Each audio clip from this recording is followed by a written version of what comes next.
এ বন্ধু গভীর মনোযোগ, নবী আমার কেমন নবী রে? জিবরাইল কেন আল্লাহ তোমাকে পাঠাইছে? জিবরাইল একটা ডাক দিয়ে কয় ইয়া রাসূলুল্লাহ, সবাই আওয়াজ করে কোন না ইয়া রাসূলুল্লাহ, আর একটু জোরে জোরে কোন না ইয়া রাসূলুল্লাহ। আমার দেশে নবী কি ইয়া রাসূলুল্লাহ বলে শিরকের ফতোয়া দেয়। জিবরাইল নবীর কাছে এসে ইয়া রাসূলুল্লাহ ছাড়া কথা কয় না।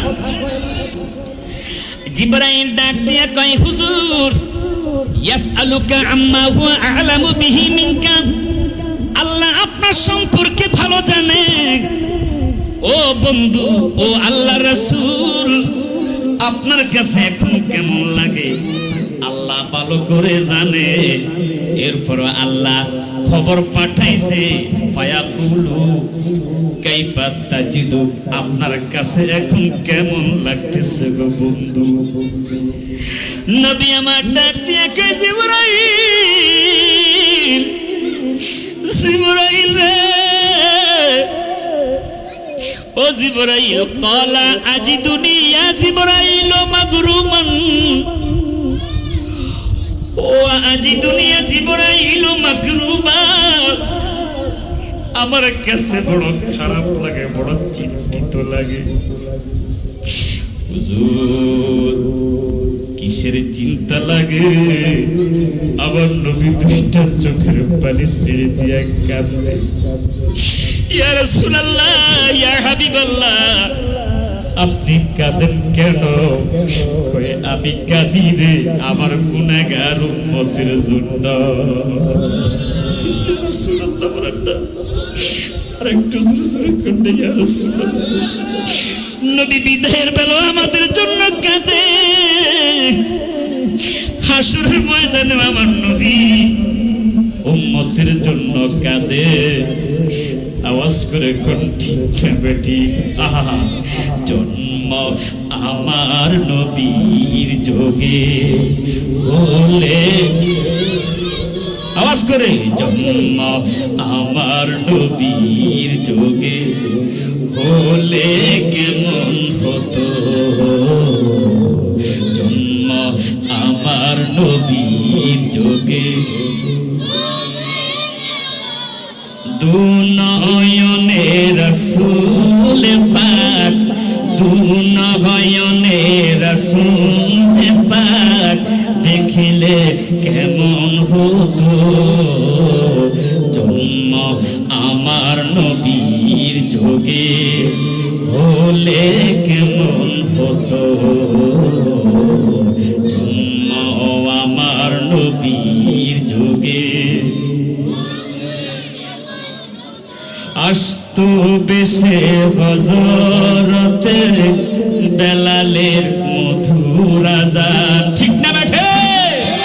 আসতো বেশে হযরতে বেলালের মধুর আযান, যেই আযানে ছিল এমন প্রেম মুগ্ধ রহমান, দয়াল নবীর পিছে নামাজ পড়লে কেমন হতো, দয়াল পিছে নামাজ পড়লে কেমন হতো। দুনয়নে রাসূল পাক, দুনয়নে রাসূল পাক দেখিলে কেমন হতো, জন্ম আমার নবীর যোগে হলে কেমন হতো, জন্ম আমার নবীর যোগে হলে। এ বন্ধুরে,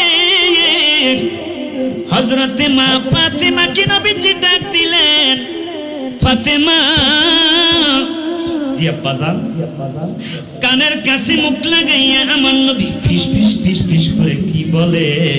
মা ফাতেমা কান্না শুরু করেছে, কাঁদতে শুরু করেছে। এবার নবীজি আমার দয়াল নবী আবার ফাতেমাকে ডাক দিলেন, ফাতেমা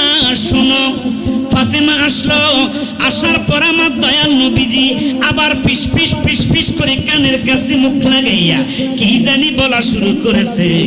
ফাতেমা এবার হাসতে শুরু করেছে। হযরতে মা আয়েশা সিদ্দিকা রাদিয়াল্লাহু তাআলা আনহা তিনি দূর থেকে দেখে দেখে আশ্চর্য হয়ে গেলেন। দয়াল নবী মায়ার নবী কি জানি বলল। ফাতেমা একবার কেঁদে দিয়েছে, আবার ফাতেমা হাসা শুরু করেছে। হযরতে মা আয়েশা সিদ্দিকা ডাক দিয়ে কয়, ফাতেমা জি মা, তোমাকে একবার দেখলাম তুমি কাঁদো, আবার তাকাইয়া দেখলাম তুমি হাসতেছ। দয়াল নবী মায়ার নবী নূরের নবী তুমি ফাতেমার কানের কাছে কি বলছে? যেই কথা শুনে তুমি একবার কাঁদলা, আবার দেখলাম তুমি হাসা শুরু করেছ। ফাতেমা রে, তুমি কেন হেসেছ? তুমি কেন কেঁদেছ? বুখারী শরীফের মধ্যে হাদিসটা এসেছে। ফাতেমা ডাক দিয়ে কয়, মা মা মা গো, আল্লাহর হাবিবের জীবদ্দশায় বলা যাবে না। আল্লাহর হাবিব দুনিয়া থেকে বিদায় হওয়ার পর আপনাকে এই কথাটা আমি বলবো। এবার নবীজি দুনিয়ার জমিন থেকে বিদায় নেওয়ার পর মা আয়েশা সিদ্দিকা ফাতেমাকে জিজ্ঞেস করলো, ফাতেমা একবার দেখলাম তুমি কেঁদেছো, আবার তুমি হেসেছো, হাকিকত তো কিছুই বুঝলাম না। ফাতেমা ডাক দিয়া কয়, মা আল্লাহর হাবিব গায়েবের খবর আমার কাছে দিয়েছে। ফাতেমা রে, আমি দুনিয়ার জমিন থেকে কিছুদিনের মধ্যে বিদায় নিব, তাই আমি ফাতেমা আমার নবী